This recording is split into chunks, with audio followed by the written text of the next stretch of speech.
I appreciate all the creatives who wish to improve their photography and welcome to our first video on composition in photography. Today, we are going to talk about why composition is so important when it comes to creating visually pleasing images. Whether you are a professional photographer or just a hobbyist, understanding the basics of composition can take your photography to the next level. So, we begin with introduction to composition. First of all, what is composition? Simply put, composition refers to the way elements are arranged within a photograph. It's the process of deciding what to include in the frame and how to arrange it in a way that is visually appealing. Good composition can draw the viewer's eye to the most important parts of the image and create a sense of balance and harmony. The importance of composition can't be overstated. A poorly composed photograph can be distracting and unappealing, while a well-composed one can be breathtaking and memorable. The composition is the first thing that a viewer will notice, and it can make or break an image. A good composition can make a good image great, and a bad composition can make a great image bad. Before we get into the three main things you could do to improve your photography, make sure to like this video and subscribe to the channel because this will help the channel grow and reach many different viewers who actually wish to make a living doing photography. So as promised, here are the three main fundamentals you should keep in mind when photographing anything. Understand the rule of thirds. The rule of thirds is a guideline that suggests placing key elements of your image along the lines or intersections of an imaginary grid of 9 equal parts that divides the image into thirds, both horizontally and vertically. This simple technique can help create a sense of balance and harmony in your photographs, making them more visually pleasing. One way to visualize the rule of thirds is to imagine your photograph as a tic-tac-toe board with 2 vertical and 2 horizontal lines, dividing the image into 9 equal parts. The 4 points where the lines intersect are considered the most powerful positions in the image, and it's where you should place the main subject or focal point. For example, if you are taking a landscape photograph, you may want to place the horizon along one of the horizontal lines rather than in the middle of the frame. This creates a more interesting and dynamic composition rather than the static and unbalanced look that would result from placing the horizon in the middle.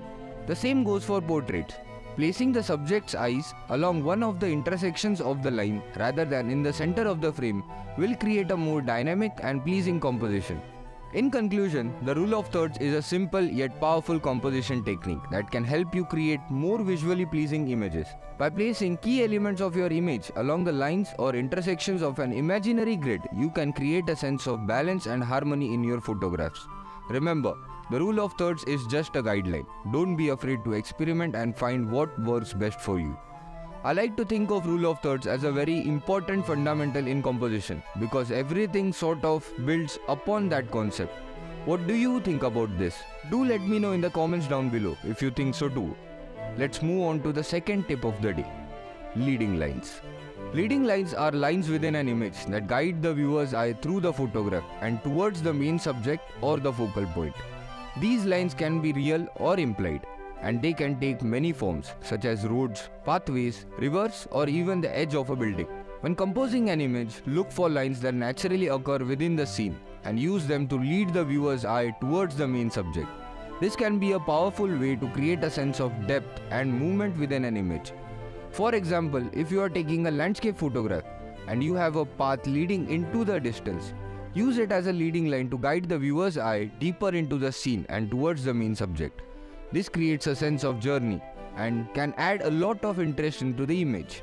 However, it's important to note that leading lines should be used to enhance the overall composition of the image and not to distract from the main subject. Leading lines can also be implied, for example, by using diagonals in the composition, like the diagonal of a bridge or the edge of a building. They can guide the viewer's eye towards the main subject of the image. In conclusion, leading lines are a very powerful composition technique that can be used to guide the viewer's eye through an image and towards the main subject. By using real or implied lines within an image, you can create a sense of depth and movement and add interest into your photographs. Remember to experiment with different types of lines and compositions to find what works best for you. Leading lines are constantly all around us. Let's start making use of them, right? Moving on to the third and most fun tip on composition.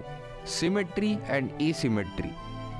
We are going to talk about two powerful techniques that can add interest and balance to your photographs. Symmetry is when the elements on one side of an image are mirrored onto the other side. This creates a sense of balance and order within the image and can be especially effective in architectural or still life photography. For example, if you are taking a photograph of a building, try to position yourself in a way that the building is symmetrical in the frame. This creates a sense of grandeur and can add a lot of visual interest to your image. On the other hand, asymmetry is when the elements within an image are arranged in a way that is not symmetrical. This creates a sense of imbalance and can add a lot of visual interest to the image. This also somewhat goes against the two tips mentioned previously, but that's the fun about photography, right? Sometimes the situation calls for the following rules, and sometimes you follow your heart and keep the rules at bay. For example, in a portrait, instead of placing the subject in the center of the frame, try placing them off-center. This creates a sense of tension and can add a lot of visual interest to the image, more like breaking the rule of thirds to be precise. It's important to note that both symmetry and asymmetry can be used effectively in photography, and that is the key to find the right balance for each particular image. In conclusion, playing with symmetry and asymmetry in your compositions can add a lot of interest and balance to your photographs. By understanding when to use symmetry and when to use asymmetry, you can create visually stunning images that stand out from the crowd. Remember to experiment with different compositions and find the right balance for each particular image. In conclusion, composition is a crucial aspect of photography, and understanding the basics can take your photography to the next level. We have covered some of the most fundamental composition techniques such as rule of thirds, leading lines, and playing with symmetry and asymmetry. These techniques can be used to create visually pleasing images that stand out from the crowd. Remember, composition is not a hard and fast rule. It's important to experiment with different techniques and find what works best for you. Thanks for watching, and we hope you found this video helpful and informative. Don't forget to subscribe to our channel for more photography tips and tricks, and don't hesitate to leave a comment if you have any questions or feedback.